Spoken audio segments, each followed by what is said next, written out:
Hei, dek. Oh, dek. Sombong itu ya. Sang-sang jangan tok pun.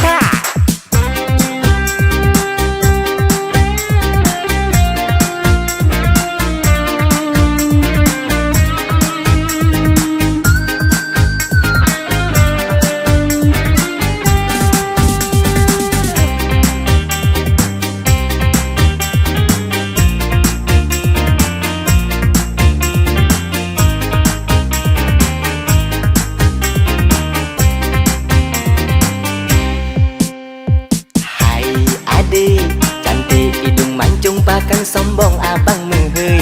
Besok tadi lagak jalanmu pun lenggak-lenggak membuat dadaku sengkak bela ade. Tebar-tebar pesona.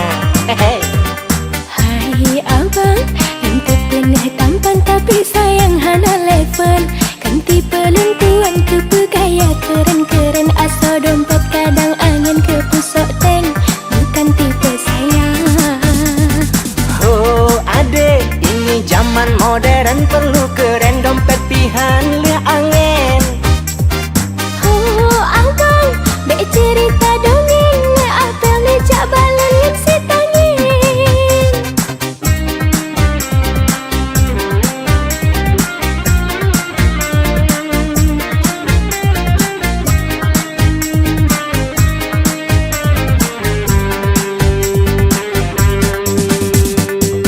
So cantik bukannya abang so pamer, cuman males bawa aja. Di rumah najas Innova, Honda Brio, na R3 Pajero Support, Goji Peden akhir tahun abang keliling Asia.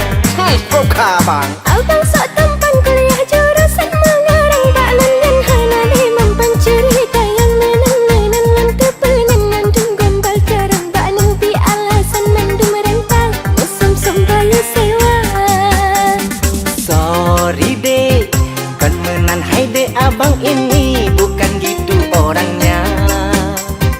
Kasih bang, sebelum ke nu bang traktir makan, ditinggai begitu saja. Ye, orangnya lah bang dengan dompet hai. Nyan ke, mek nak fikir kata ngetat. Kau piyo halun bang. Oh, bek hai dek hai, bek kapiyo hile. Tamah ho judu.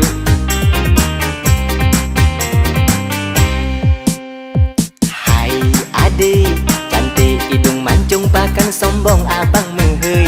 Besok tadi lagak jalanmu pun lenggak-lenggak membuat dadaku sengkak bela ade. Tebar-tebar pesona.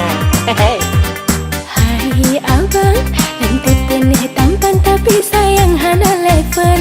Kan tipe lentuan kepegaya keren-keren asal dompet kadang angin ke pusok tank. Bukan tipe sayang.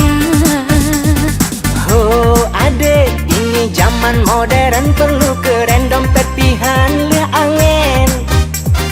Oh abang, bek cerita dongeng apel meja balon yang si tangin.